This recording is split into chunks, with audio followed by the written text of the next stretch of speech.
Hello everyone, it's Joe here from Draft FPL and welcome to a weekly series helping you find some good value free agents and waiver pickups in Draft FPL.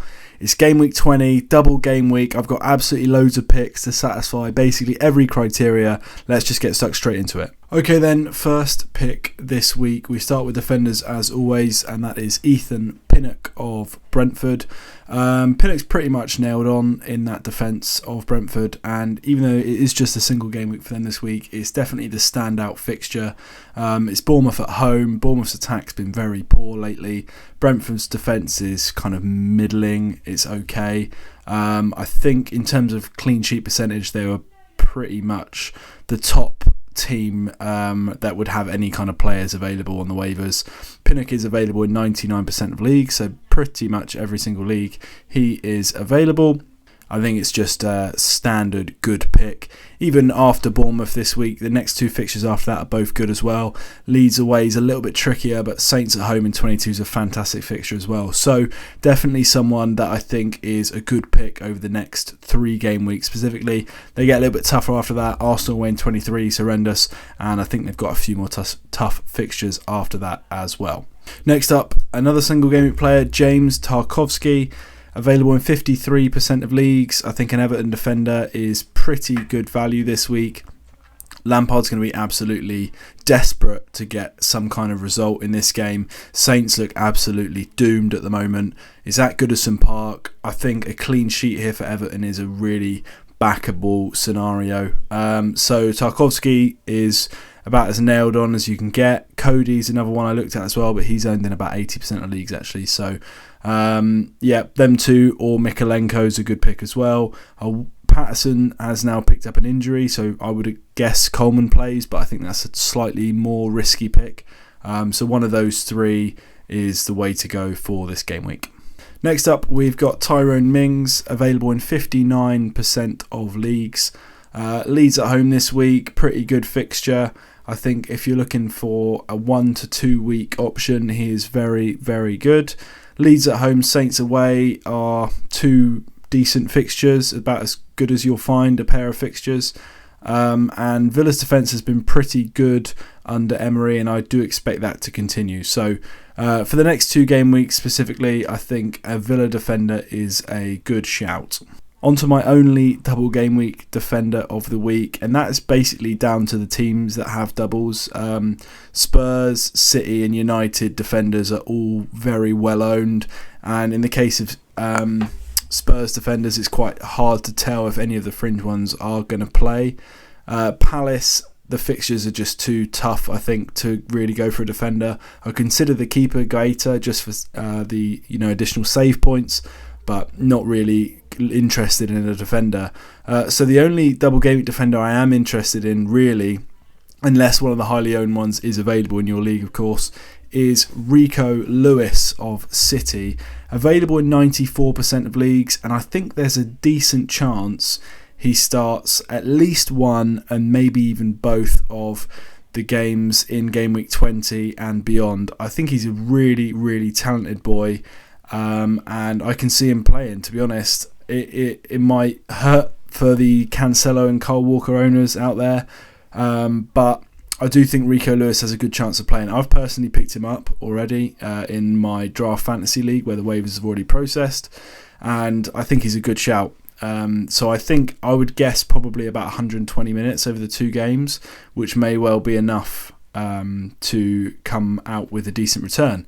And you never know with a young player like this, if they get a run in the team and play well, which he has done so far, he could end up keeping his place for the long term, and you've got a great pick. So, I mean, the fixtures are unbelievable. Double game week this week, then it's Wolves at home. Spurs away in 22 is the tough week. Then 23, it's another double game week. So if you risk it and it works out, you could be onto an absolute winner. On to the midfield options then, and I've gone for Brian Gill of Spurs, available in 100% of leagues. I was quite surprised by that. But he has started the last 3 games, the last 2 games in the league and the game in the Cup.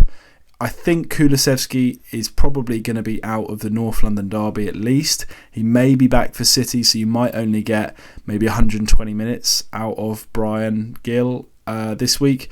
But that's still very decent. And I think he's just a really good punt, to be honest. Kulusevski and Richarlison's injury history has been patchy, to put it lightly, over the last couple of years.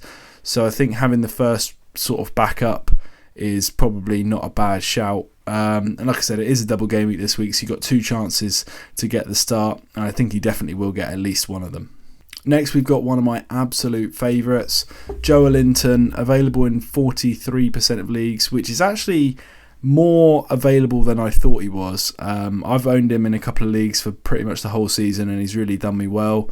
Fulham at home this week is a fantastic fixture. He's probably going to be playing in the front 3, and I just think he's just it's not someone a couple of years ago that I would have ever expected to be tipping to do well.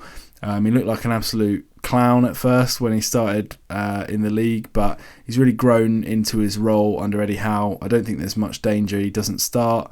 He's one of the first names on the team sheet, and I think a really, really good pick, at least for the next 2 fixtures. I've just noticed that I failed to update the colours for the fixture difficulty. I wouldn't have Bournemouth away as a red fixture, and I wouldn't have West Ham at home as an amber fixture either. They should all be green. 4 fantastic fixtures.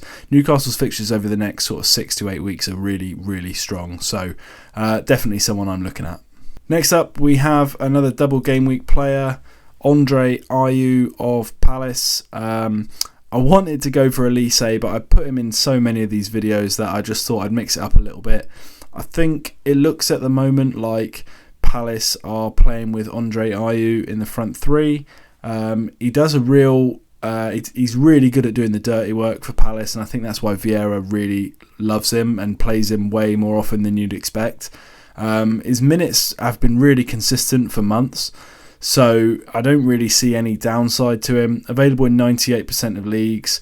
Chelsea away, United at home is the double game week. It's not great for clean sheets or potentially results, but I think they'll grab a goal or 2 in these fixtures. So I think, if you're looking for a punt in the midfield on it, you want someone that's a double game week player, I think Ayew is about as good as you can get. Talking of short-term punts, we've also got Hakim Ziyech, available in 90% of leagues. Looks like Sterling and Pulisic are both going to be out injured for at least the next few weeks. Ziyech has done okay when he's come into the side the last couple of games, and I think he'll probably keep his place at least for this week. João Felix is obviously signed as well, but as of this moment he's not currently in the game yet, so I don't think he'll be available for this game week's waivers. And I think Ziyech should definitely get the Palace game, and then you can kind of reassess after that. But it is a good fixture, and he has shown in the past he's capable of getting returns, so definitely a decent punt. On to forwards, and just a quick one this week for Nonto. I tipped him last week, and he came in with, I think, a 10-point return. Absolutely smashed it. Still available in 94% of leagues. If you've got a dud forward, I would definitely recommend picking him up. Villa away, Brentford at home, Forest away in the next 3 are really good fixtures. I don't see any doubt that he won't keep his place for the time being, and I think he's really talented, really, really talented player, and someone we'll be looking out for over the next few seasons. Finally then, another forward that's kind of broken into the team lately, and that is Ferguson of Brighton. Available in 99% of leagues. I should think that figure will be significantly dropped after this week. He's performed really well in the absence of Trossard, and I think he'll keep his place for the next few weeks at least. So we get a little chance to see how he's going to perform in game week 20 and 21. 2 reasonably tough fixtures, Liverpool at home and Leicester away. Then we can kind of make the assessment for game week 22 if he's worth starting. You can probably bench him for the next 2, I'd say. And then in game week 22, we'll see how he can get on in a really plum fixture, which is Bournemouth at home. And then they go into Palace away after that, the derby, which is another good fixture. Okay, then that wraps up my game week 20 picks. I hope you find this useful. If you do find this useful, please do hit that like button. Subscribe to the channel if you're new. Comment down below if you've got any waiver queries that you are thinking of. And we will see you next time.